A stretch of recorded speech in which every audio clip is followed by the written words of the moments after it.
E aí, galera, aqui quem tá falando é o Mini e bem-vindos a mais uma aula do nosso curso de SQL. Na aula de hoje, a gente vai estar falando sobre tipos de dados. E o que especificamente é os tipos de dados? São as formas, as diferentes formas que você pode guardar um dado dentro do sistema de banco de dados. Você pode guardar como formas numéricas, formas textuais ou formas temporais, que são realmente tempo. Aqui eu separei para ficar mais fácil da gente acabar lembrando. E agora eu vou explicar realmente cada uma delas. Por exemplo, TinyInt. O que é o TinyInt?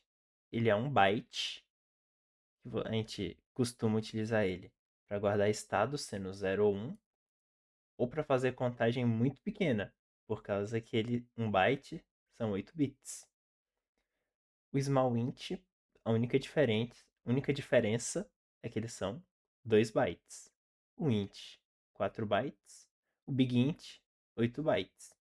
Só isso. Essa é exatamente a única diferença entre todos eles. Pode acabar tendo também diferenças de performance, tal coisa, mas essencialmente essa é a diferença. Aí tá, mas como que eu sei quando que eu uso cada um deles se eles são tão parecidos? Depende realmente do número que você está querendo representar ali. Se você quer representar, sei lá, a idade de uma pessoa. A pessoa não vai precisar de um big int, ninguém vai ter uma pessoa com 2 milhões de anos. Mas agora se você vai fazer alguma coisa, sei lá, alguma descoberta arqueológica, você está trabalhando no sistema de banco de dados, está fazendo datação de carbono. É muito antigo as coisas, então talvez você vai precisar representar idades bem maiores. Você tem que levar em conta também os números negativos, né? Beleza. Isso daqui, então, só basicamente a diferença de tamanho. Decimal. O que é decimal? É realmente número decimal. Então, você vai utilizar um valor exato. Aí você vai... O que vai ter? Tem esse P e tem esse D. Como fala aqui, é um espaço variável. O P é o total de dígitos. São quantos dígitos aquele número vai ocupar. E D a quantidade de casas decimais. A gente costuma utilizar ele onde? Quando você está mexendo com dinheiro, por exemplo.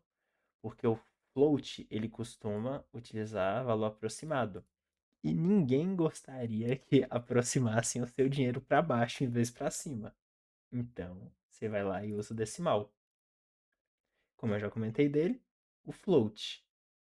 O que é o float? É basicamente um decimal, só que não precisa ser tão preciso. Pode ter um pouquinho de valor aproximado.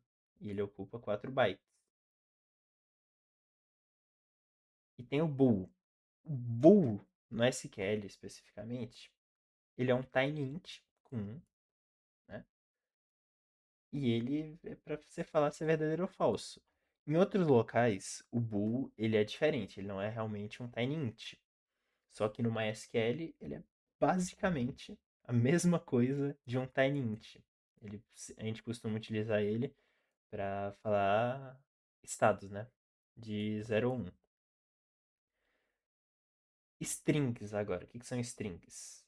São os textos. A gente tem o varchar, o char e o long text. Aqui, inclusive, vale ressaltar que eu coloquei os principais que eu aprendi e os principais que eu mais utilizei. Então, tem vários outros além desses aqui, mas esses aqui eu acho que são os principais, principalmente para quem está começando agora a estudar sobre SQL. Varchar é um texto de tamanho variado. A gente ocupa o espaço que a gente falou que a gente poderia ocupar e mais um que é o byte de controle. O char, já por outro lado, ele é para um tamanho fixo.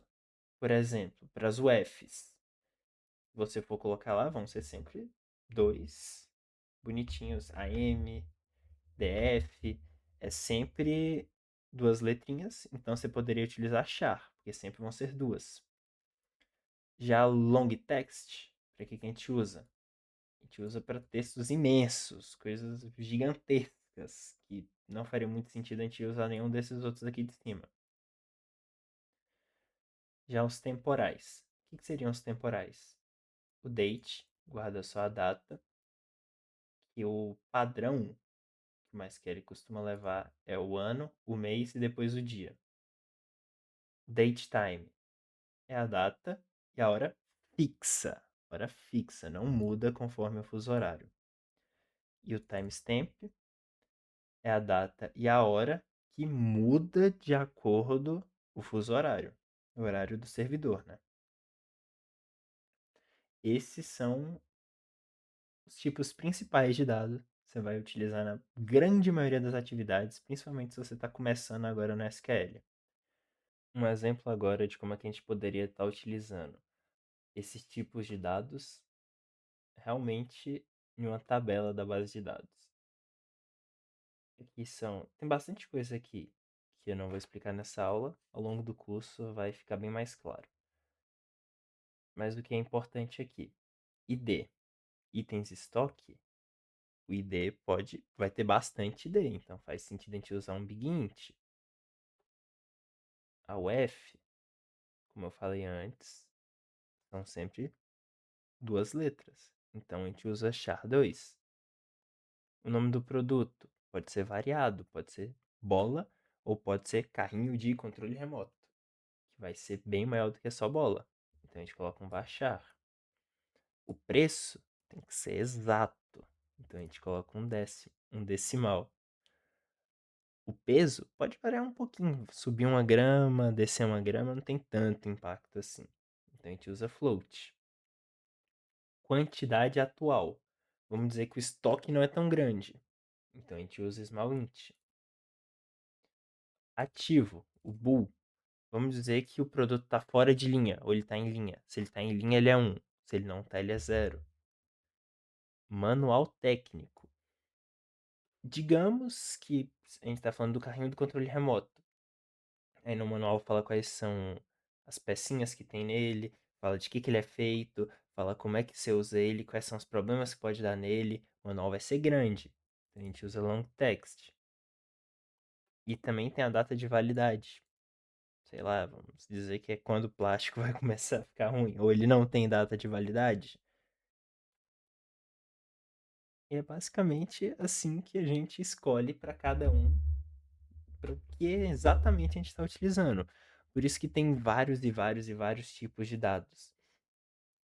Sei lá, digamos, não, mas eu quero colocar tudo sendo um varchar. Você até pode, só que suas procuras vão ficar muito, muito, muito lentas, porque tem bastante coisa que o próprio banco de dados faz sozinho nas procuras dele. Você colocando certinho assim cada tipo de dado, tudo, ele faz mais rápido. E o principal também, digamos que você está numa empresa, cada tipo de dado aqui, ele pesa um tanto no HD que você está guardando aquele dado. Se você está guardando de um jeito errado, é mais dinheiro do bolso do chefe. E se você faz de um jeito errado, guardando tudo vachar, e um outro guarda tudo certinho, o chefe vai preferir quem guarda tudo certinho. Mas é isso. Esse exemplo bem tranquilinho aqui. E espero te ver na próxima aula.